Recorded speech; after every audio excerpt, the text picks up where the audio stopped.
I am very excited because it's try number 3 and Frodo is looking beautiful. Hopefully today is the day.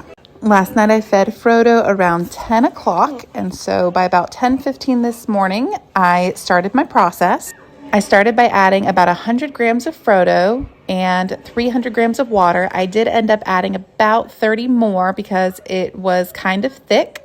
I whisked the two together with my brand new whisk and then added in 500 grams of flour and whisked that together, and Frodo is thick.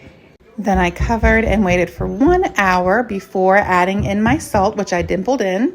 I wet my hands to begin my first set of stretch and folds, and I did add some slaps in there like I saw to hopefully increase some gluten, and then covered.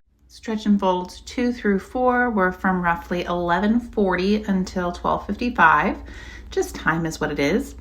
At this point, the dough was pretty resistant, a little sticky, but thankfully I have gotten helpful hints to wet my hands beforehand, so it made it a lot easier. But it did come away from the bowl pretty easily each time, so I guess it's not overly sticky. We waited about 30 minutes between each, a little bit more sometimes because, time as it is. But Frodo kept growing nicely between and would always go very easily into a ball towards the end, so I will consider this a success. Last set of stretch and folds. Frodo felt good, looked good, already getting some nice bubbles in there. And that means at about 1 o'clock, we are starting bulk fermentation. Today I learned that bulk fermentation starts as soon as you put your dough together. I did not know that, so I have been counting it wrong this entire time, but that's fine. You live, you learn, and hopefully you get better from it. The last of my stretch and folds was around 1 o'clock, and then it was time to put my toddler down for a nap. And since it was a school closure day, I also took a nap, and I do not regret it even for a second. So when I woke up at around 3:20, I checked, and it didn't seem quite ready because there really wasn't much jiggle. Checked again at 4:15 and 4:20, and that is when I was mostly happy with the results.